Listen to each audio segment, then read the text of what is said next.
Hey guys, welcome back to Geared Forwards. My name's Paul. Today we're taking a look at the Otacle P1 from Olight.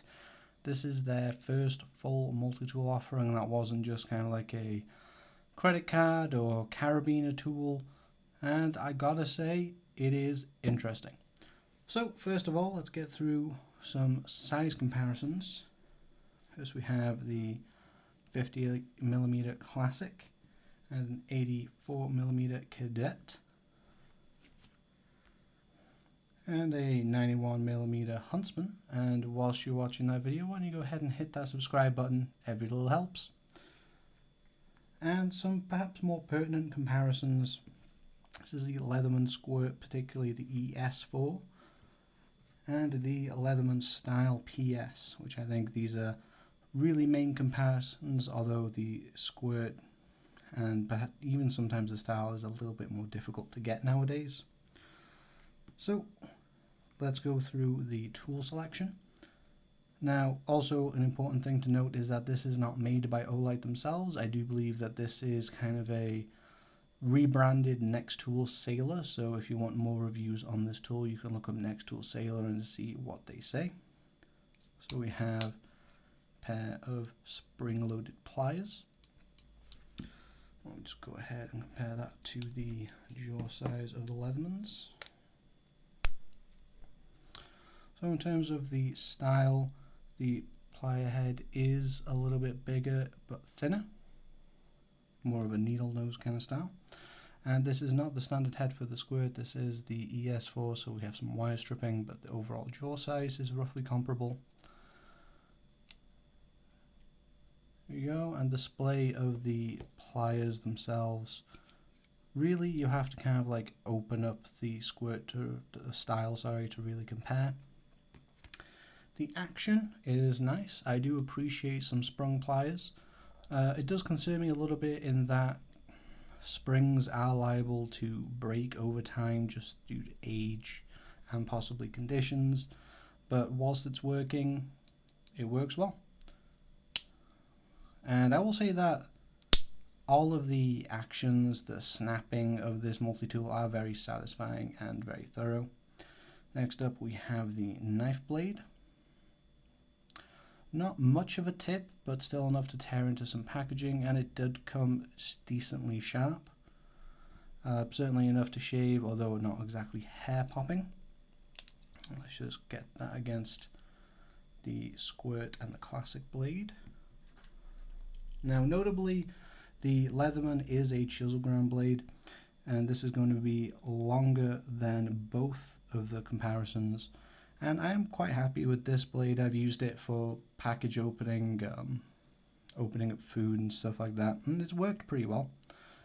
No complaints. This has actually been my primary EDC for the last week and a half or so, just so that I could get some review time in, and I'm very pleased. Now we do have some smaller tools up here.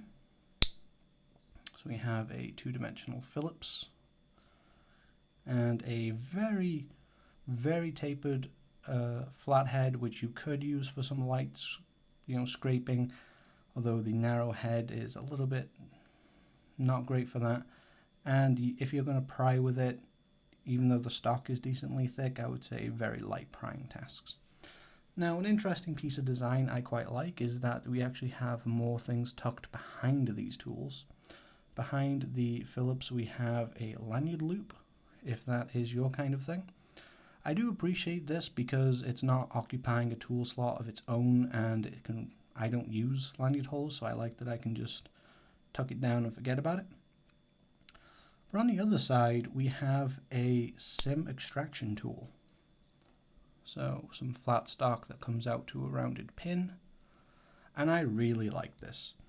It's not just great for actually taking SIM cards out of phones and tablets, that kind of thing. This is great for pushing reset buttons on all kinds of electronics, and the fact that it's so thin and just tucks behind a more usable tool just makes the value proposition much higher, in my opinion. Reversing that, we do have the scissors, and I will say that in general, when it comes to scissors, I am much more of a fan of something in the style of this Swiss Army knife, where the scissors are there I pull out and open the scissors. That is what I want to do with a pair of scissors. Now, the same is also true on the Leatherman. However, and this is kind of the same as the kind of scissors you'd get on the Leatherman Wave. Once you got this out, you do have to then rotate it round, and you get this, stubby pair of scissors. Now, I will say that the scissors are very sharp. They cut very well. I've cut paper, the plastic tags that you get with clothing, and also some twine and stuff like that. And they do cut very well. I will say that I'm not a huge fan of the spring design. It's worked well, just fine. I have seen some reviews of the Next Tool Sailor where it has broke, and that was my first impression upon seeing the scissor spring. So we have a round spring here, and when it's under full tension, that is quite an extreme bend. And whilst you could probably replace that yourself, this is all held together with Torx. It looks like it would be a bit involved, and I'm not sure if you could source that out or if you would just have to warranty it. This might never be an issue. This spring might not break throughout years of use. However, when it does come to springs, I do appreciate the easy replaceability, relatively speaking, of the Swiss Army knife style. In terms of jaw size, we're looking at roughly comparable to a classic and the Leatherman, although perhaps just a bit stubbier. And that smaller jaw size is going to affect how you cut things. Unless you get a gliding cut through paper, you are going to have to actually go through and snip more to make larger cuts. However, perfectly capable. They're a little bit chunky in my opinion for cleanly cutting nails if you wanted to use your scissors for that. But in a pinch they would do the job. Now come around to the side behind the knife, we have a combo tool. So we have a can opener on the front. Now that tip is not profiled into a screwdriver like it is on a Swiss Army knife. And down here we have a bottle opener. Now this, I've not tested the can opener, but I have tested the bottle opener on many a bottle of juice. And I gotta say, I like the bottle opener. It works well, it feels pretty good to use. This is the first time I've used this kind of double up combo style can opener, bottle opener kind of thing. So I have found myself a couple of times trying to latch the can opener onto the bottle top, and why isn't it catching, why can't I get it on? It's a can opener. That could just be me, but trying to just do that purely on muscle memory, having never used this kind of tool before, I did want to go for the outside jaws, so that is just something you get used to after a little while. Like I said, the bottle opener does work well. Now, the only thing really missing from this tool is some kind of file. The Leatherman option does offer more of a metalworking file with a couple of different surfaces and a bit of a metal saw, whereas the Classic offers more of a stippled nail file. So I would have liked some kind of file on here, even if it was just a file surface somewhere on the outside of the tool. It's not a big deal, and like I said, I wouldn't personally use the scissors for nail cutting, but it's just a nice little added bit of value in my opinion that I would like to see. In terms of the overall feel and build quality of the tool, I gotta say it's excellent. This anodization, even compared to Leatherman's, feels really nice in the hand, a little bit matte, a little bit soft. And it just feels like a very well-built tool. I know that the reviews on the Next Tool Sailor can be a bit mixed. Quality assurance can be a bit varied.